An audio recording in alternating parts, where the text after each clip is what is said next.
Hello guys, welcome back to our channel. இன்றைக்கி நம்ம சேனலில் என்ன ஸ்டோரி பார்க்க போகிறோன்னா the portrait of the lady by Khushwant Singh. Khushwant Singh 2 February 1915 20th March 2014 வரைக்கும் வாழ்ந்தார். இவர் ஒரு Indian author, lawyer, diplomat, journalist and politician.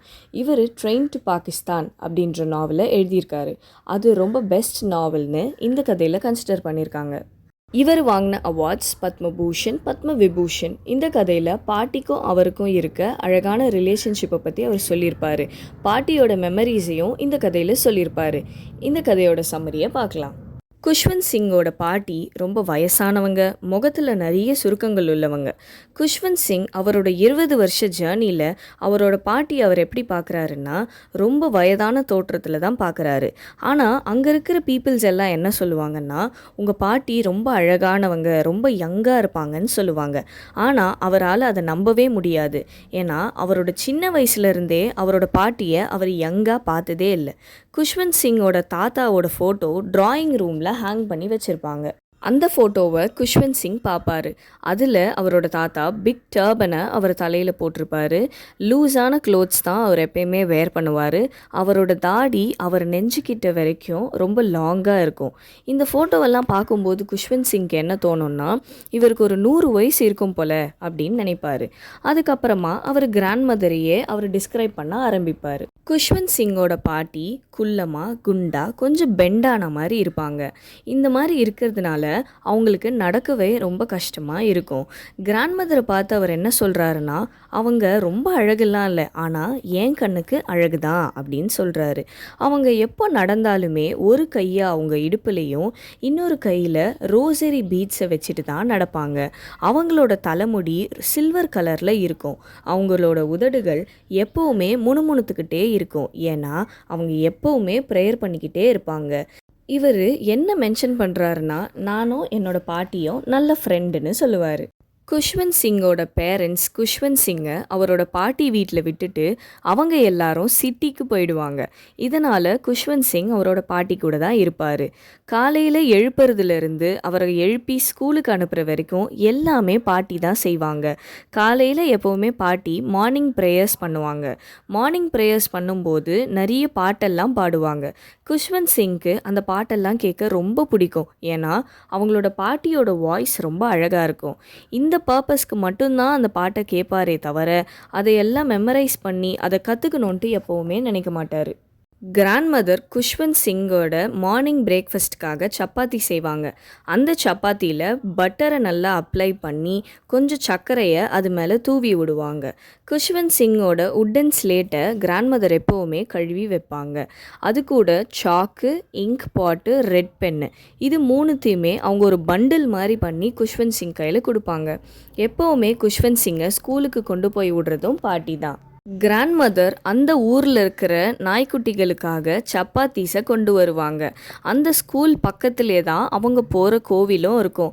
அந்த கோவிலில் ஒரு ப்ரீஸ்ட் இருப்பார். அவர் ஆல்ஃபபெட்ஸ், ப்ரேயர்ஸ் எல்லாம் அங்கே இருக்கிற குழந்தைங்களுக்கு சொல்லி தருவார். அந்த குழந்தைங்களும் அந்த ஆல்ஃபபெட்ஸ், ப்ரேயர்ஸ் எல்லாமே கோரஸாக பாடுவாங்க. கிராண்ட் மதர் எப்போல்லாம் அந்த கோவில் போகிறாங்களோ அப்போல்லாம் ஸ்கிரிப்சர் புக்ஸை தான் அவங்க படிப்பாங்க. இதெல்லாம் முடிச்சுட்டு குஷ்வந்த் சிங்கும் கிராண்ட் மதரும் வீட்டுக்கு கிளம்பி வருவாங்க. வர வழியில் அங்கே நிறைய நாய்க்குட்டிகள் இருக்கும். அதனால் அவங்க எடுத்துகிட்டு வந்த சப்பாத்தீஸ் எல்லாம் அந்த நாய்க்குட்டிகளுக்கு கொடுப்பாங்க. இதுவே டெய்லி ரொட்டீனாக அவங்க டெய்லி பண்ணுவாங்க. இதனால் குஷ்வந்த் சிங்க்கு கிராண்ட் மதர் கூட லிவ் பண்ண ரொம்பவே பிடிக்கும். கொஞ்ச நாள் அப்புறம் அவங்க லைஃப்பில் பெரிய டேர்னிங் பாயிண்ட் ஒன்று நடக்கும். அது என்னென்னா, குஷ்வந்த் சிங்கோட பேரண்ட்ஸ் எல்லாம் சிட்டியில் செட்டில் ஆனதுனால இவங்க 2 பேரையும் சிட்டிக்கு வர சொல்லிடுவாங்க. சிட்டிக்கு வந்த உடனே குஷ்வந்த் சிங்கும் கிராண்ட் மதரும் ஒரு ரூமை ஷேர் பண்ணிப்பாங்க. இவங்க சிட்டியில் குஷ்வந்த் சிங்கை ஒரு இங்கிலீஷ் ஸ்கூலில் ஜாயின் பண்ணி விடுவாங்க. அங்கே அவன் தனியாகவே ஸ்கூல் பஸ்ஸில் ஸ்கூலுக்கு போயிட்டு வருவான். ஸ்கூல் முடிஞ்சு வந்த உடனே கிராண்ட் மதர் இன்னைக்கு என்னெல்லாம் சொல்லி கொடுத்தாங்க என்கிட்ட சொல்லு அப்படின்னு சொல்லுவாங்க. அதுக்கு Khushwant Singh western science, the law of gravity, Archimedes principle, the world being round, இதெல்லாம் தான் சொல்லி கொடுத்தாங்கன்னு சொல்லுவார். இதையெல்லாம் கிராண்ட் மதர் கேட்டு ரொம்பவே சோகமாயிட்டாங்க. கடவுள் பற்றியும் ஸ்கிரிப்சர் புக்ஸ் பற்றியும் மியூசிக் பற்றி கூட அவங்க சொல்லிக் கொடுக்கலையேன்ட்டு ரொம்ப சேட் ஆகிடுவாங்க. இதை எதையுமே ரியாக்ட் பண்ணாமல் ரொம்ப சைலண்ட்டாகவே இருப்பாங்க. வில்லேஜில் ஸ்ட்ரீட் டாக்ஸ்க்கு சப்பாத்தி ஃபீட் பண்ணுவாங்க. ஆனால் சிட்டிக்கு வந்ததுனால அங்கே இருக்கிற ஸ்பேரோஸ்க்கெல்லாம் பிரெட் க்ரம்ஸ் ஃபீட் பண்ண ஆரம்பிச்சிட்டாங்க. கொஞ்ச நாளில் குஷ்வந்த் சிங் ஸ்கூலிங் முடிச்சுட்டு யூனிவர்சிட்டி ஜாயின் பண்ணிட்டாரு. யூனிவர்சிட்டி ஜாயின் பண்ணதுனால இவங்க 2 பேருக்கும் செப்பரேட் ரூம் கொடுத்துட்டாங்க.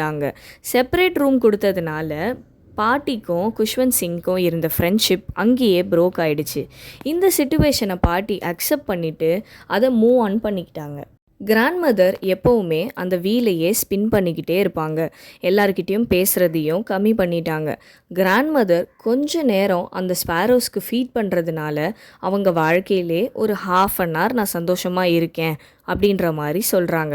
அப்போ குஷ்வந்த் சிங் யூனிவர்சிட்டி ஸ்டடீஸை முடிச்சுட்டு ஹையர் ஸ்டடீஸ்க்காக நான் அப்ராட் போகிறேன் அப்படின்னு சொல்கிறாரு. அப்போது இவங்க ரொம்பவே அப்செட் ஆயிடுறாங்க. குஷ்வந்த் சிங்கை சென்ட் ஆஃப் பண்ணுறதுக்காக பாட்டியும் அவங்க பேரண்ட்ஸ் கூட ரயில்வே ஸ்டேஷன் போகிறாங்க. அங்கே இருக்கும்போது அவங்க ரொம்பவே எமோஷ்னல் ஆயிடுறாங்க.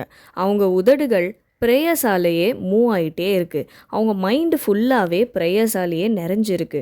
அவங்க ஹேண்ட்ஸ்லாம் அந்த பீட்ஸ் ஆஃப் ரோசரியை மூவ் பண்ணுறதுக்கு ரொம்ப பிஸியாகவே இருக்குது. இதெல்லாம் பண்ணிகிட்டு இருக்கும்போது ரொம்ப எமோஷ்னல் ஆகி குஷ்வந்த் சிங்கோட ஃபோர்ஹெட்டில் கிராண்ட் மதர் கிஸ் பண்ணுறாங்க. குஷ்வந்த் சிங் அவரோட ஸ்டடீஸ்க்காக அப்ராடில் 5 இயர்ஸ் ஸ்டே பண்ணார். அது முடிச்சுட்டு 5 இயர்ஸ் கழித்து வீட்டுக்கு வரும்போது ரயில்வே ஸ்டேஷனில் பாட்டி அவரை பிக் பண்ணுறதுக்காக வெயிட் பண்ணிகிட்ருக்காங்க.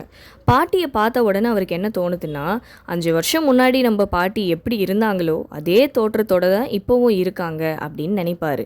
அவரை பார்த்த உடனே பாட்டி ப்ரேயர் பண்ணிக்கிட்டே அவரை டைட்டாக கட்டி பிடிச்சி ரொம்ப எமோஷ்னலாக ஆகிடுவாங்க. வீட்டுக்கு வந்த பிறகு கொஞ்ச நாளாக குஷ்வந்த் சிங் அவரை பாட்டியை கவனிப்பார். அப்போ பாட்டி ப்ரேயரே பண்ண மாட்டாங்க. நெக்ஸ்ட் மார்னிங் பாட்டிக்கு உடம்பு சரியாமல் ஆகிடும். அப்போது அது ஒரு மைல்டு ஃபீவர் தான் அப்படின்னு எல்லாம் நினைப்பாங்க. பட் இருந்தாலும் டாக்டரை கூப்பிட்டு பார்க்க சொல்லுவாங்க. அப்போ டாக்டரும் பார்த்துட்டு என்ன சொல்லுவாருன்னா, இது ஒரு நார்மல் ஃபீவர் தான் அப்படின்னு சொல்லிடுவார். ஆனால் கிராண்ட் மதருக்கு என்ன தோணும்னா, இதுதான் நம்ம வாழ்க்கையில் கடைசி நாள் அப்படின்ட்டு நினைப்பாங்க. இதனால் யார்கிட்டையும் பேசி அவங்க டைமை வேஸ்ட் பண்ணாமல் எப்போவுமே ப்ரேயர் பண்ணிக்கிட்டே கடவுள் கூடயே பேசிக்கிட்டே இருப்பாங்க. கொஞ்ச நேரத்திலேயே கிராண்ட் மதரோட உதடுகள் ப்ரேயர் பண்ணுறத ஸ்டாப் பண்ணிடும். அவங்க கையில் இருக்கிற பீட்ஸ் தரையில் விழுந்துடும். அப்போ பார்த்தா கிராண்ட் மதர் இறந்துருப்பாங்க. கிராண்ட் மதரை ஒரு சிவப்பு புடவையில் கவர் பண்ணிடுவாங்க. கவர் பண்ணி வெளியே வைக்கும்போது எல்லா ஸ்பேரோஸும் ஒரு மரத்தடியில் உட்காந்துரும். எந்த ஸ்பேரோஸும் எந்த சவுண்டும் எந்த நாய்ஸும் மேக் பண்ணாது. எல்லாமே சைலண்ட்டாக இருக்கும். இந்த ஸ்பேரோஸ் எல்லாம் பார்த்த உடனே குஷ்வந்த் சிங்கோட அம்மா இந்த ஸ்பேரோஸ் சாப்பாட்டுக்கு வந்திருக்குன்னு நினச்சி அந்த பிரெட் க்ரம்ஸ் எல்லாம் உடச்சி இப்படி தரையில் போடுவாங்க. ஆனால் எந்த ஸ்பேரோஸும் அந்த ஃபுட்டை சாப்பிடாது. கிராண்ட் மதரை எடுத்த உடனே அங்கே இருக்கிற ஸ்பேரோஸ் எல்லாமே பறந்து போயிடும். நெக்ஸ்ட் மார்னிங் ஸ்வீப்பர் வருவாங்க. அவங்க அந்த பிரெட் க்ரம்ஸ் எல்லாம் பெருக்கி டஸ்ட்பினில் போட்டுருவாங்க. ஸோ இதிலிருந்து ஆத்தர் என்ன சொல்ல வராருன்னா, அந்த ஸ்பேரோஸ் ஃபுட்டுக்காக வரலை, கிராண்ட் மதரை பார்க்குறதுக்காக தான் வருது அப்படின்னு சொல்லியிருப்பார். இந்த ஸ்டோரியோட மாரல் என்னென்னா, குஷ்வந்த் சிங்க்கும் கிராண்ட் மதருக்கும் இருக்க ரிலேஷன்ஷிப் ஒரு அழகான ஃப்ரெண்ட்ஷிப்புன்னு நம்ம ஆத்தர் இந்த ஸ்டோரி மூலமாக நம்மளுக்கு கன்வே பண்ணுறாரு. இது மாதிரி இன்ஃபர்மேஷன் உங்களுக்கு வேணும்னா நம்ம சேனலை ஃபாலோ பண்ணி சப்ஸ்கிரைப் பண்ணுங்கள். அண்ட் உங்களுக்கு வேறு ஏதாவது இன்ஃபர்மேஷன் வேணும்னாலும் கமெண்ட் பண்ணுங்கள். தேங்க்யூ.